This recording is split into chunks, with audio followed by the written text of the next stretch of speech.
नमस्कार प्यारे विद्यार्थियों, मैं नवल जांगीड़ आपका एनकेएस बायोलॉजी परिवार में हार्दिक अभिनंदन करता हूं। मैं आपको पढ़ा रहा हूं यहाँ पर 11th स्टैंडर्ड की बायोलॉजी, जिसमें अपना टॉपिक चल रहा था बायोटेक्नोलॉजी।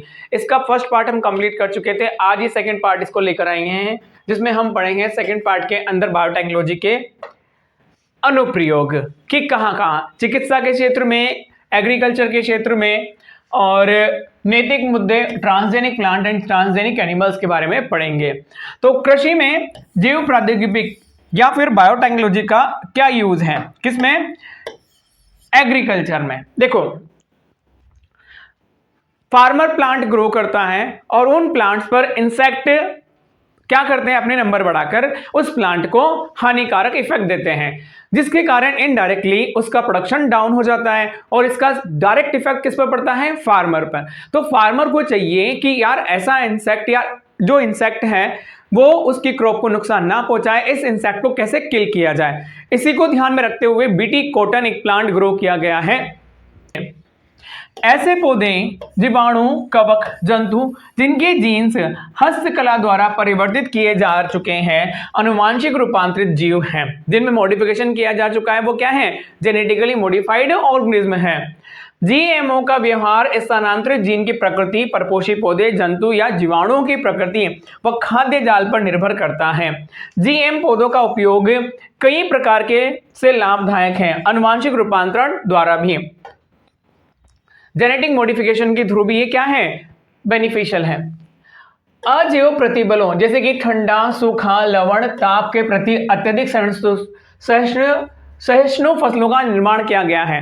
हम लोगों ने क्या किया है, प्लांट के सीड में ही इस तरह के जेनेटिक मॉडिफिकेशन ला दिए हैं कि वो सीड कम तापमान, यदि ठंडे में भी ग्रो कर जाएगा, सूखे में भी ग्रो कर जाएगा, जहां पर लवणता ज्यादा होगी वहां पर भी ग्रो कर जाएगा और अधिक तापमान पर भी क्या कर जाएगा? सर्वाइव कर जाएगा। ये मॉडिफाइड सीड है। रासायनिक पीड़कनाशियों पर कम निर्भरता करना। हम लोग केमिकल पेस्टिसाइड डालते हैं जो ज्यादा से ज्यादा क्या होते हैं? फसलों को नुकसान पहुंचाते हैं। तो धीरे धीरे उनका नंबर कम कर देना, उनकी डिपेंडेंसी कम कर देना और फार्मर को बिना पीड़कनाशियों वाली क्या फसल ग्रो करवाना है। कटाई के पश्चात होने वाली नुकसान को कम करना। कई बार फार्मर सोचते हैं कि यार हमने जो भी, जैसे कि टमाटर की फसल है, टमाटर की जो ग्रो किए हैं, अब वो टमाटर 2-4 दिन के अंदर अंदर आपको मार्केट में सेल आउट करने पड़ेंगे, अदरवाइज आप उनको स्टोर नहीं कर सकते। तो उस टमाटर के सीड में ऐसा मॉडिफिकेशन किया जाए कि उसको 10-5 दिन तक, ज्यादा दिन तक हम क्या करें? स्टोर कर सकें। वो डिपेंड करेगा उसके बीज पर। खाद्य पदार्थों के पौष्टिक स्तर में वृद्धि। उदाहरण विटामिन ए समृद्ध धान, गोल्डन राइस जो बनाया गया है उसमें विटामिन ए का अमाउंट क्या है? ज्यादा है। उपरोक्त उपयोग के साथ साथ ही जीएम का उपयोग, जेनेटिकली मॉडिफाइड ऑर्गेनिज्म का उपयोग पौधों के निर्माण में भी सहायक है, जिनसे वैकल्पिक संसाधनों के रूप में उद्योग में वसा, ईंधन तथा भोज्य पदार्थों की आपूर्ति की जाती है। यदि जो हम भोज्य पदार्थ की बात करें उसमें कार्बोहाइड्रेट का अमाउंट कम है, वसा का अमाउंट कम है, प्रोटीन का अमाउंट कम है, तो इन न्यूट्रिशन क्वालिटी को भी बढ़ाया जा सकता है। जैसे कि राइस में विटामिन ए डाला गया था, विटामिन ए न्यूट्रिशन क्वालिटी बढ़ा देता है।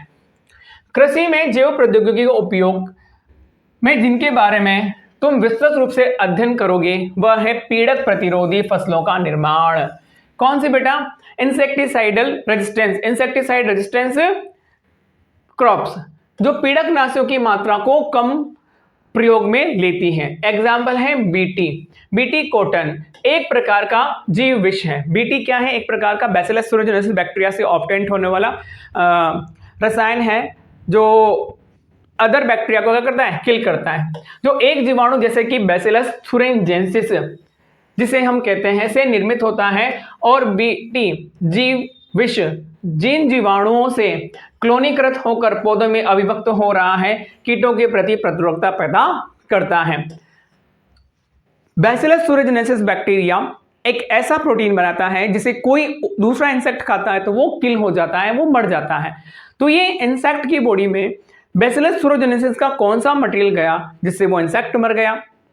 देखो, बैसिलस thuringiensis से एक हम बात करें क्राई प्रोटीन है, वो इंसेक्ट की बॉडी में जाता है और वहां पर एक्टिव हो जाता है, क्योंकि एल्कलाई पीएच मिल जाती है उसकी गट में, और वहां जाने पर उसके एक्टिवेशन से इंसेक्ट की बॉडी के अंदर, गट के अंदर पोर्स बन जाते हैं और वो मर जाता है, जिससे फार्मर को बेनिफिट हो जाता है।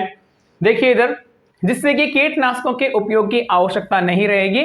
इस तरह से जैव पदार्थनाशियों का निर्माण होता है। उदाहरण के लिए बीटी कपास, बीटी मक्का, धान, टमाटर, आलू, सोयाबीन आदि बनाए गए हैं। अब बार बार ऐसे तो है नहीं कर सकते कि बैसिलस thuringiensis को लेकर आएंगे और वहां डाल देंगे ताकि इंसेक्ट आएगा उससे खाएगा।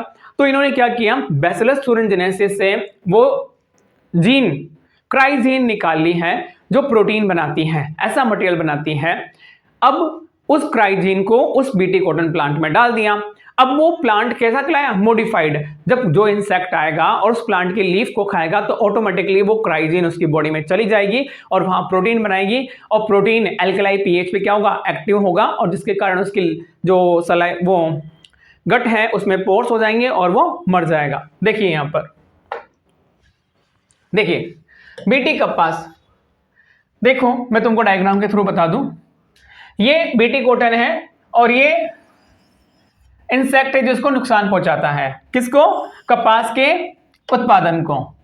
यहां पर क्या करता है, देखिए इधर, बैसिलस thuringiensis से ये बीटी टॉक्सिन प्रोटीन है, इसको किसने खाया, इसे इंसेक्ट ने खाया। इस इंसेक्ट ने खाया तो ये क्रिस्टल इसके गट में जाके एक्टिवेट हो गया। एक्टिवेट होने से इसकी गट में क्या हो गए, पोर्स हो गए, और पोर्स होने से सेल क्या हो गई, डेड हो गई, और सेल डेड होने से ये क्या हो गया, किल हो गया, ये मर गया। इसको पढ़ते हैं अब।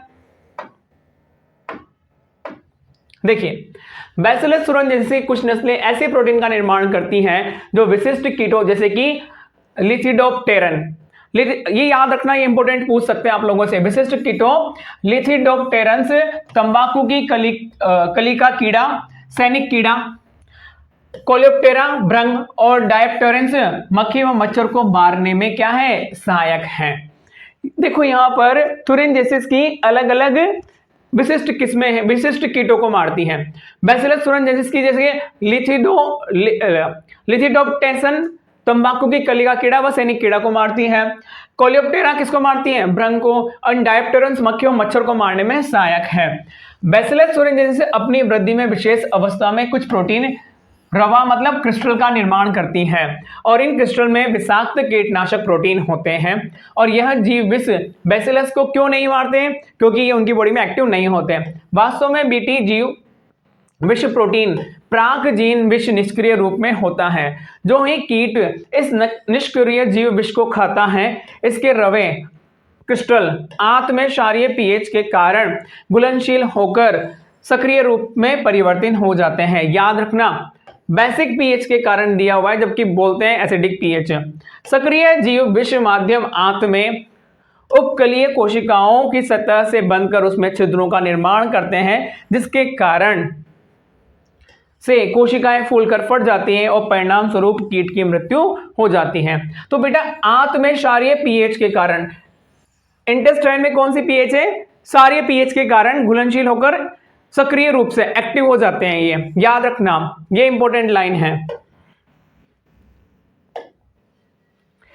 बीटी विष जीव विष जीन्स बैसिलस thuringiensis से पृथक कर कई फसलों जैसे कि कपास के सम्मिश्र विष किया जा चुका है। जीन्स का चुनाव फसल व निर्धारित कीट पर निर्भर करता है कि कौन सी जीन्स लेनी है, जबकि सर्वाधिक बीटी जीव विष कीट समूह विशिष्टता पर निर्भर करते हैं। जीव विष जिस जीन द्वारा कूटबद्ध होते हैं उसे क्राई कहते हैं, उसे क्राइजीन कहते हैं। अब ये कई प्रकार के हो सकते हैं। उदाहरण स्वरूप, ये इंपॉर्टेंट लाइन है, यहां से पूछ सकते हैं, जो protein gene cry first AC cry 2AB द्वारा कूटबद्ध होते हैं वह कपास के मुकुल कृमि को नियंत्रित करते हैं। कपास में कौन सा, ये बर्ड कृमि को, जबकि क्राई AB मक्का के छेदक को नियंत्रित करते हैं। ये याद रखना, क्राई फर्स्ट AB किसको, मक्का के छेदक को नियंत्रित करते हैं। क्राई फर्स्ट AB मक्का के छेदक को नियंत्रित करते हैं, और cry first AC and cry 2AB 2AB किसको, कपास के मुकुल के कृमि को। कपास के मुकुल के क्रम को नियंत्रित करते हैं। तो कपास के लिए दो हैं, कौन सा? First AC and second AB. मक्का के लिए क्या है? एक ही है, वो भी क्राई 2AB, याद रखना, क्राई 1AB। ये मैंने एक्सप्लेन कर दिया है कि क्रिस्टल प्रोटीन इसकी बॉडी में जाके क्या होते हैं? एक्टिव हो जाते हैं। बीटी क्रिस्टल यहां पे क्या हो जाएंगे? एक्टिव हो जाएंगे इनकी बॉडी में, इंसेक्ट की बॉडी में। अब यहां पर बात की जा रही है, वो था हमारा इंसेक्टिसाइड रेजिस्टेंस प्लांट। अब ये पेस्ट रेजिस्टेंट प्लांट है। अब पेस्टिसाइड समझना कि पीड़क प्रतिरोधी, ऐसे जीव जो पादपों पर परजीवी के रूप में रहते हैं और उन पर ही डिपेंड रहते हैं, तो यह परजीवी पादप को भी नुकसान पहुंचाते हैं। तो इन परजीवियों को मारकर पादप को बचाया जा सकता है। अब इन परजीवियों को कैसे मारा जाए, कैसे इनकी वृद्धि को रोका जाए? देखो, आप लोगों ने एक नाम सुना होगा, निमेटोड। यहां पर लिखा हुआ है पीड़क प्रतिरोधी पौधा विभिन्न सूत्रकृमि जैसे कि निमेटोड मानव सहित जंतुओं व कई किस्म के पौधों पर परजीवी होते हैं। याद रखना, ये परजीवी हैं। सूत्रकृमि मिल्वेट डेगाइन इनकॉग्निशिया तंबाकू के, याद रखना, ये इंपॉर्टेंट लाइन है, यहां से पूछ सकते हैं कि कौन सा निमेटोड है। निमेटोड का नाम है मिल्वेट डेगाइन इनकॉग्निशिया। मिल्वेट डेगाइन इनकॉग्निशिया के पौधे तंबाकू की जड़ों को संक्रमित कर उसकी पैदावार को काफी कम कर देते हैं। कौन सा है बेटा? ये मेल्वेट डिनाइन इनकॉग्निशिया। ये क्या करता है? तंबाकू के प्लांट की जड़ों में रहता है और प्रोडक्शन को कम कर देता है। जो आरएनए अंतरक्षेप की प्रक्रिया पर आधारित है। किस पर आधारित है ये? उपरोक्त संक्रमण को रोकने के लिए एक नवीन योजना को स्वीकार किया गया है जो आरएनए इंटरफेरेंस की प्रक्रिया पर आधारित है। अब ये आरएनए इंटरफेरेंस की प्रक्रिया पर क्यों आधारित है? सुनो, ये जो परजीवी हैं वो आरएनए के ऊपर, आरएनए के डिपेंडेंसी पर बनाए जाने वाले प्रोटीन के ऊपर डिपेंड करता है। तो यदि इस प्रोटीन को ही हम लोग किल कर दें तो ये जीव सर्वाइव नहीं करेगा। तो ये प्रोटीन बना किससे है? आरएनए से। तो आरएनए को इंटरफेयर किया जाता है, इसलिए इसको बोल रहे हैं आरएनए इंटरफेरेंस। आरएनए इंटरफेरेंस सभी ससीम केंद्रीय जीनों में कोशिकीय सुरक्षा की एक विधि है। ससीम केंद्रीय किसमें? हमारी ससीम केंद्रीय की बात कर रहे हैं। यहां पर दो कोशिकाएं होती हैं, असीम केंद्रीय और ससीम केंद्रीय। ससीम केंद्रीय यूकेरियोट। इस विधि में विशिष्ट दूत आरएनए, क्या है यहां पर? दूत आरएनए पूरक द्विसूत्री आरएनए से वर्धित होने के पश्चात निष्क्रिय हो जाता है। यहां पर लिखा हुआ है दूत आरएनए मतलब एमआरएनए। इस एमआरएनए को आप क्या करो? पूरक द्विसूत्री आरएनए से वर्धित करो। मतलब हम लोगों को बोल रहे हैं कि आप डबल स्टैंडर्ड आरएनए लेकर आओ तो ये एमआरएनए अपने आप निष्क्रिय हो जाएगा। कैसे होता है? जिसके फलस्वरूप दूत आरएनए के स्थानांतरण को रोका जाता है। डबल स्टैंडर्ड आरएनए क्या करता है? ये एमआरएनए को रोक देता है और एमआरएनए को रोक देगा तो प्रोटीन नहीं बनती। और द्विसूत्री आरएनए का स्रोत संक्रमण करने वाले विषाणु में पाए जाने वाले पूरक आरएनए जीनोम या पारोटेरक ट्रांसपोजोन के प्रकृति के उपरांत बनने वाले मध्यवर्ती आरएनए हैं। अब इस चीज को समझो, क्या बोला है इसने कि ये द्विसूत्री आरएनए, जो डबल स्टैंडर्ड आरएनए का स्रोत कौन होगा? विषाणु में पाए जाने वाले कॉम्प्लीमेंट्री आरएनए जीनोम, जिसे हम ट्रांसपोजोन्स के प्रतिकृति के उपरांत बनने वाले मध्यवर्ती आरएनए के बारे में बोल रहा है। तो ये ट्रांसपोजोन्स क्या होते हैं? देखना इधर, यहां पर पिक्चर ये है, यदि आप समझ सको तो समझना। ये है हमारे पास में प्लांट। किसका प्लांट है? डाइकोट प्लांट, तंबाकू का प्लांट है। ये तंबाकू का प्लांट है और ये इसकी रूट्स हैं। ये रूट्स हैं और ये क्या है? स्टेम। ये प्लांट है, ये प्लांट है भाई, ये प्लांट समझ लेना। इसमें ये है रूट्स, ये है रूट्स। इन रूट्स में परजीवी, इन रूट्स के अंदर कौन सा? परजीवी। परजीवी हम बात करते हैं कौन सा? ये रहा निमेटोड। ये निमेटोड है।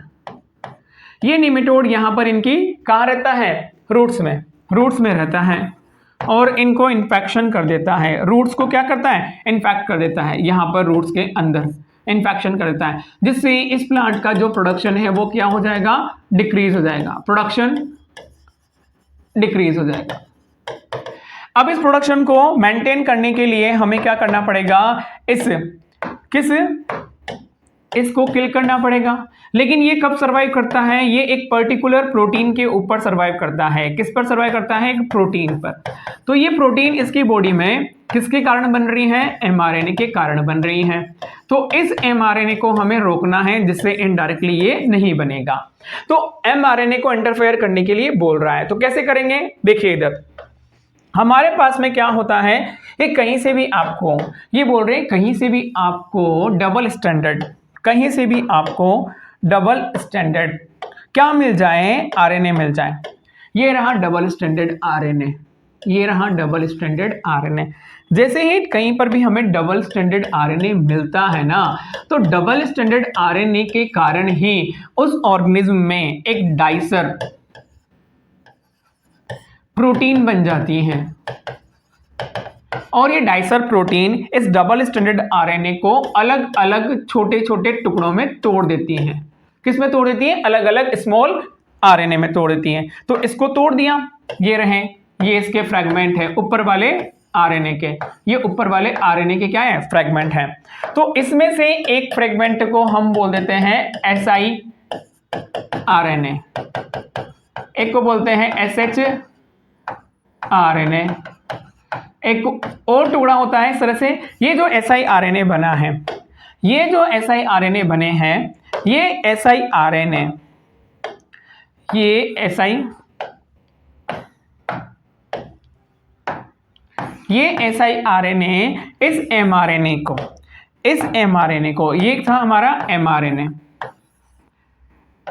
ये था हमारा एमआरएनए, ये एमआरएनए, ये एसआई आरएनए इस एमआरएनए को छोटे छोटे टुकड़ों में तोड़ देते हैं, मतलब ये इसका फ्रेगमेंटेशन कर देते हैं, जिसके कारण ये जो एमआरएनए है ये फंक्शन नहीं कर पाता, ये फंक्शन नहीं कर पाता।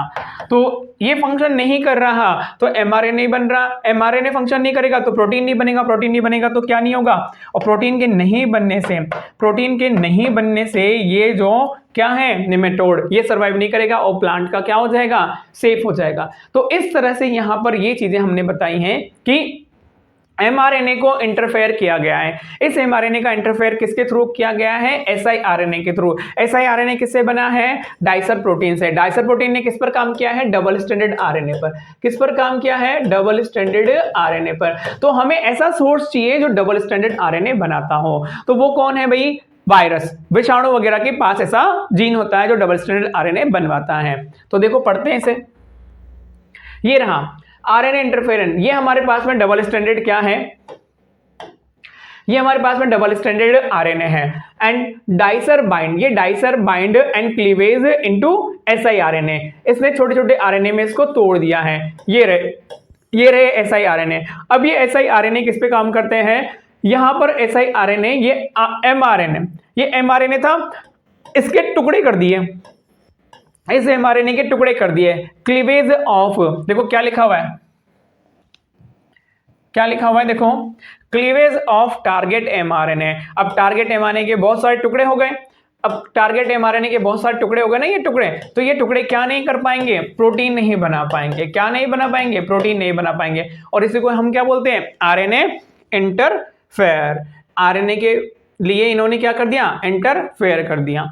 अब इसको पढ़ते हैं, यहां तक तो हम पढ़ चुके थे।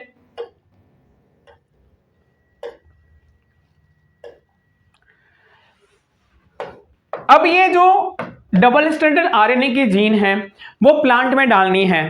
डबल स्टैंडर्ड आरएनए बनने की जीन हम निकालकर कहां डाल दें, उस प्लांट में डाल दें। तो इसके लिए हमें क्या चाहिए, एक वेक्टर चाहिए। वो वेक्टर कौन सा है, देख लो, एग्रोबैक्टीरियम संवाहक का उपयोग कर सूत्रक्रमी विशिष्ट जीनों को परपोषी पौधों में प्रवेश कराया जा चुका है। डीएनए का प्रवेश इस प्रकार कराया जाता है कि परपोषी कोशिका में सेंस व एंटीसेंस आरएनए का निर्माण करता है, और ये दोनों आरएनए एक दूसरे के पूरक होते हैं जो द्विसूत्री आरएनए का निर्माण करते हैं, और जिससे आरएनए अंतरशिप प्रारंभ हो जाता है और इस कारण से सूत्रक्रमी के विशिष्ट mRNA निष्क्रिय हो जाते हैं, जिसके फलस्वरूप परजीवी परपोषी विशिष्ट इंटरफेरेंस आरएनए की उपस्थिति से परजीवी जीवित नहीं रह पाता और इस प्रकार परजीवी पौधे अपनी सुरक्षा परजीवी से कर लेते हैं। इस प्रकार से वो पौधे अपने क्या करते हैं, सुरक्षा करते हैं किसे, परजीवी से। अदरवाइज वो परजीवी निमेटोड पूरे प्लांट को क्या करता, नुकसान पहुंचा देता। तो दो हमने पढ़ लिए हैं, एक तो बीटी कॉटन पढ़ लिया है और दूसरा हमने कौन सा पढ़ा है, निमेटोड वाला एग्जांपल पढ़ लिया है। अब नेक्स्ट इसका जो बायोटेक्नोलॉजी का यूज है वो किस में है, मेडिसिन या चिकित्सा क्षेत्र में। हम बात करेंगे यहां पर कि भाई बायोटेक्नोलॉजी को यूज करते हुए वर्ल्ड में लगभग 30 रिकॉम्बिनेंट पुनर्योजन मेडिसिन बनाई गई है, जिसमें से वर्तमान में भारत में यदि बात करें तो 12 का यूज किया जा रहा है, 12 मार्केट में अवेलेबल है। अब अनुवांशिकता निर्माता इंसुलिन, मेडिसिन में इसका यूज करते हुए, बायोटेक्नोलॉजी का यूज करते हुए इंसुलिन बनाया गया है। इंसुलिन क्या होता है, इंसुलिन प्रोटीन है और प्रोटीन क्या होता है, अमाइनो एसिड के मॉलिक्यूल्स होते हैं। अमाइनो एसिड की पॉलीपेप्टाइड चेन होती है। इंसुलिन के संरचना में 3 चेन होती है हमारे पास में, कौन कौन सी, ए, बी और सी। तो ये वाली हमारे पास में होती है ए, देन ये वाली हमारी होती है बी, ये है ए, ये है बी और ये वाली होती है सी। 3 स्ट्रक्चर, 3 पॉलीपेप्टाइड स्ट्रक्चर होती है किसमें, इंसुलिन में। लेकिन फंक्शनल में ओनली 2 ही होती है, कौन सी, ये वाली बी और ए। ये सी पेप्टाइड यदि स्वतंत्र हो जाती है तो ये काम तो नहीं करती, बस ये दोनों फंक्शनल होती हैं। अब ये कैसे बनाया गया है सुनिए। वयस्कों में होने वाले मधुमेह का नियंत्रण, डायबिटीज, निश्चित समय अंतराल पश्चात इंसुलिन लेने से ही संभव है। जो डायबिटीज पेशेंट है उन्हें बार बार इंसुलिन की रिक्वायरमेंट होती है, क्योंकि उनकी बॉडी में इंसुलिन नहीं बनता और इंसुलिन हमारी बॉडी में ब्लड में क्या करता है, ग्लूकोज का कंट्रोल करता है। मधुमेह रोगियों द्वारा उपयोग में लाए जाने वाला इंसुलिन जानवरों व सूअरों को मारकर उनके अग्नाशय से निकाला जाता था। जानवरों द्वारा प्राप्त इंसुलिन से कुछ रोगियों में एलर्जी होती थी या बाह्य प्रोटीन के प्रति पूरी तरह से प्रतिक्रिया होने लगती थी। इंसुलिन 2 छोटी पॉलीपेप्टाइड श्रृंखलाओं का बना होता है, श्रृंखला ए व श्रृंखला बी। आप में से आपस में डाइसल्फाइड बॉन्ड द्वारा जुड़े रहते हैं। ये इनके बीच में क्या है, डाइसल्फाइड बॉन्ड द्वारा जुड़े रहते हैं। मानव सहित स्तनधारियों में इंसुलिन प्राक इंसुलिन एंजाइम हार्मोन को पूर्ण परिपक्व क्रियाशील बनाने के लिए पहले संशोधित होने की आवश्यकता होती है। संश्लेषित होता है, जिसमें एक अतिरिक्त फैलाव होता है जिसे हम पॉलीपेप्टाइड सी कहते हैं या पेप्टाइड सी कहते हैं। यह सी पेप्टाइड परिपक्व इंसुलिन में नहीं होता। ऑनलाइन कर लेना, यहां से क्वेश्चन पूछ सकते हैं। परिपक्व इंसुलिन में सी पॉलीपेप्टाइड नहीं होता, जो परिपक्वता के दौरान इंसुलिन से अलग हो जाता है। RDNA technology, recombinant DNA technology का उपयोग करते हुए इंसुलिन के उत्पादन में मुख्य चुनौती यह है कि इंसुलिन को एकत्र कर परिपक्व रूप से तैयार कैसे किया जाए। हमारे पास में जो सी पॉलीपेप्टाइड है वो भी होना चाहिए था, ए भी होना चाहिए था, बी भी होना चाहिए था, लेकिन परिपक्व में ओनली क्या होती है हमारे पास में, 2 ही होती हैं काम वाले इंसुलिन में। तो कैसे किया गया देखना है, इसको ऑनलाइन करना, यहां से क्वेश्चन इंपॉर्टेंट बन सकता है। 1983 में एक अमेरिकन कंपनी थी इली लिली नामक कंपनी ने 2 डीएनए अनुक्रमों को तैयार किया। 2 डीएनए सीक्वेंस को क्या किया, तैयार किया। और जो मानव इंसुलिन की श्रृंखला एक तो ए बनाता है और दूसरा बी के अनुक्रम की होती है। एक डीएनए अनुक्रम तो ए को बनाता है और एक बी को बनाता है, और जिसे ई कोलाई के प्लाज्मिड में प्रवेश कराकर इंसुलिन श्रृंखलाओं को उत्पादन किया। ए का अलग किया और बी का अलग किया। इन अलग अलग निर्माता श्रृंखलाओं को ए और बी को निकालकर डाइसल्फाइड से बांधकर क्या कर दिया, फिर इन्होंने निकालकर डाइसल्फाइड से बांधकर आपस में संयोजित कर मानव इंसुलिन का निर्माण किया। मतलब ए श्रृंखला एक दूसरे बैक्टीरिया में और बी श्रृंखला दूसरे ई कोलाई बैक्टीरिया में, दोनों को बाहर निकालकर डाइसल्फाइड से जोड़ दिया, इस तरह से इंसुलिन बना लिया। तो ये क्या है, आर्टिफिशियल इंसुलिन, जिसका यूज किया जाता है। तो ये चिकित्सा के क्षेत्र में। अब जीन चिकित्सा मतलब जेनेटिक लेवल पे जीन्स की सीक्वेंस में यदि कोई प्रॉब्लम हो रही है तो उस जीन की सीक्वेंस से कुछ ना कुछ डिफिशियंसी हो जाएगी। यदि वो प्रॉपर सीक्वेंस है तो कोई डिफिशियंसी नहीं होगी, लेकिन उस जीन की सीक्वेंस में यदि एक भी नाइट्रोजन बेस की प्रॉब्लम आ जाती है, सीक्वेंसिंग में प्रॉब्लम आती है, तो डिफेक्टिव जीन के कारण क्या होगी, उसके जो अपीयरेंस होगी उसके कारण कुछ ना कुछ डिजीज हो जाएगी।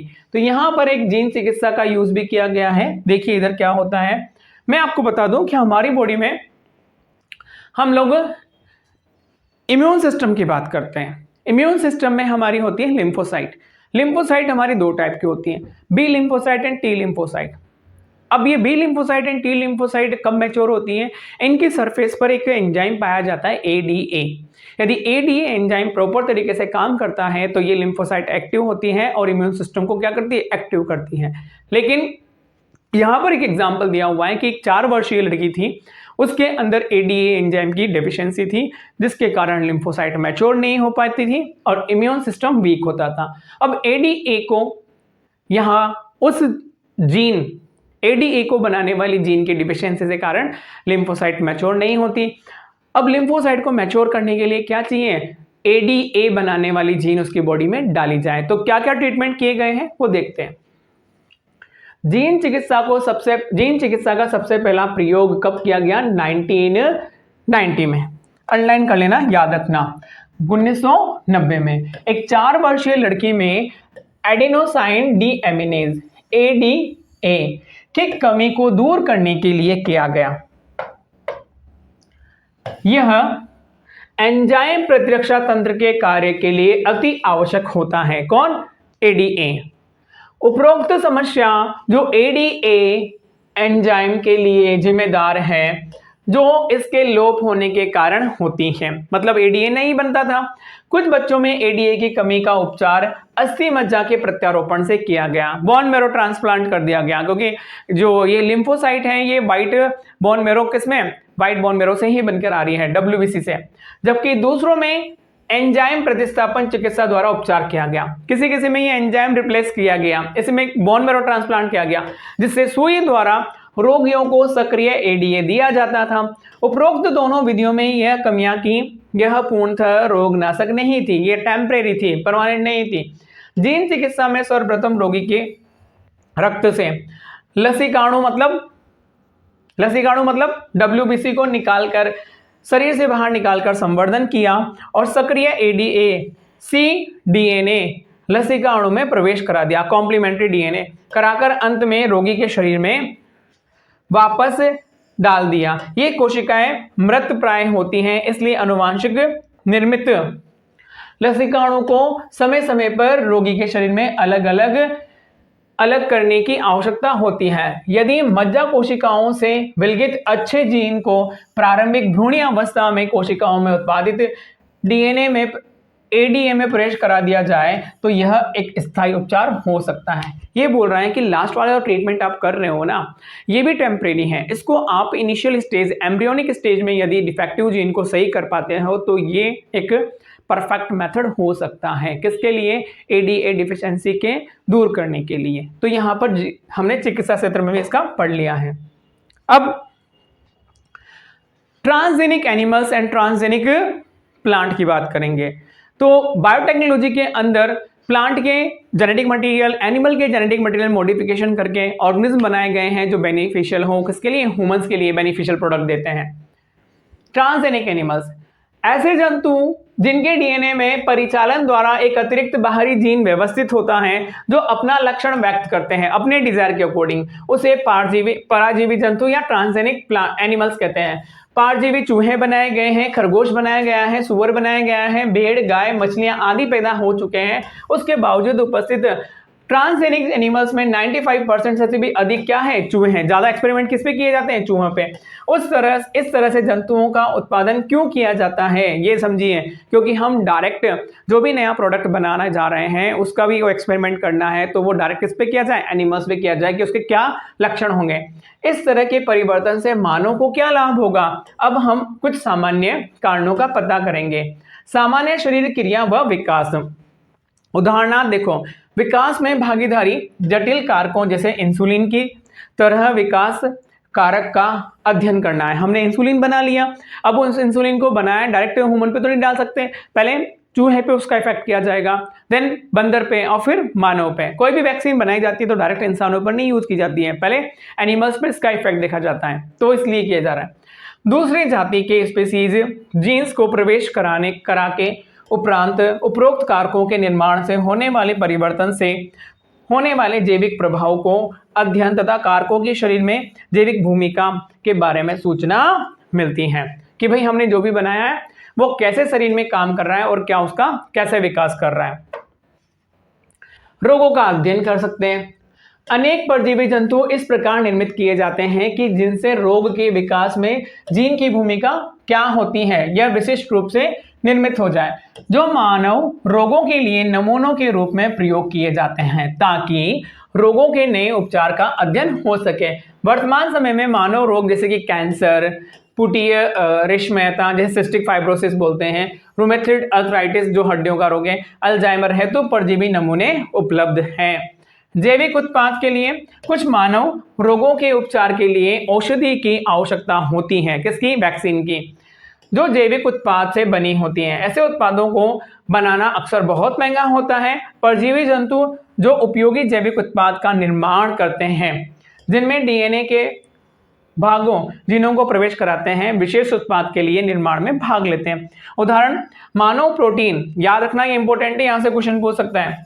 मानव प्रोटीन अल्फा 1 एंटीट्रिप्सिन का उपयोग एम्फीसीमा के निदान में किया जाता है। एक प्रोटीन है कौन सी?